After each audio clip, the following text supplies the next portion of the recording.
Pour Mag Rider, Gliss et musique sont souvent indissociables. Le Mag, lui, ce qu'il aime, c'est l'électro. Et à ce propos, nous avons eu l'occasion de découvrir, lors du dernier Brest Surfing Festival, un artiste-compositeur de talent, François Jancourt. Nous avons rencontré François il y a quelques jours, afin qu'il nous fasse découvrir son univers et son travail. C'est parti. Je m'appelle François, j'ai 42 ans et je fais de la musique depuis mes 16 ans. C'est l'âge où j'ai commencé la guitare. Et puis de fil en aiguille, je me suis intéressé aux musiques dites électroniques que je pratique maintenant depuis une quinzaine d'années. Et voilà, la musique en général est devenue ma passion et mon métier, donc ce qui est une véritable chance pour le coup. Comment définir sa musique, c'est toujours une question presque piège, hein, parce que c'est souvent les autres qui en parlent le mieux. Voilà, je la définirais quand même comme cette rencontre, ce point de rencontre entre acoustique et électronique. Je suis guitariste de formation au début, hein. J'ai commencé par cet instrument qui est un instrument vraiment acoustique. Pour moi, l'association Gliss et musique électronique, enfin en tout cas ma perception de cette rencontre, hein, de ce mariage, on va dire, il est très récent parce qu'il est lié au Brest Surfing Festival, quoi, très clairement. Autrement, j'avais jamais, pour ainsi dire, fait de test qui mêlait images de surf et de glisse, quoi, et ma musique. J'ai trouvé que ça fonctionnait bien.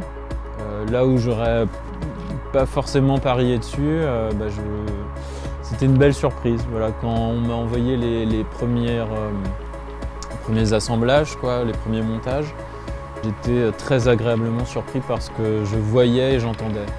La conjugaison des deux me paraissait vraiment évidente. Il y a toujours de l'électro dans ce que je fais, hein. Il y a les machines que j'utilise qui sont là pour en témoigner. C'est vraiment devenu un de mes outils principaux. Même si j'aime beaucoup utiliser la voix, je fais souvent appel à des chanteurs pour travailler avec moi ou des chanteuses. La guitare électrique aussi, le violon que j'ai beaucoup utilisé. Ce contact avec l'environnement au sens large, hein. Ça peut être la nature, mais ça peut être aussi des milieux urbains. Il est devenu fondamental dans ma pratique, quoi. Depuis, ça précède même le projet Sonar auquel j'ai la chance de participer, quoi. Je me suis lancé il y a maintenant une petite dizaine d'années dans une pratique qui s'appelle le field recording, donc, qui consiste à enregistrer des sons de la nature ou de la ville, enfin tout type de son pour en faire de la musique.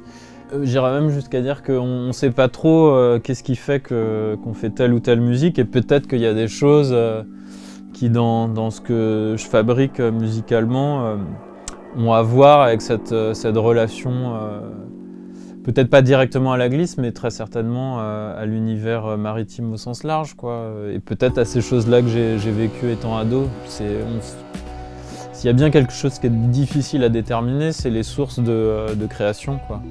Par définition, c'est un art abstrait, la musique.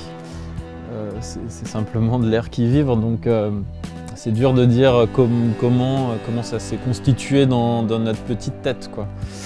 Donc peut-être, et voire même très certainement qu'il y a des traces de ça, des réminiscences dans ma musique.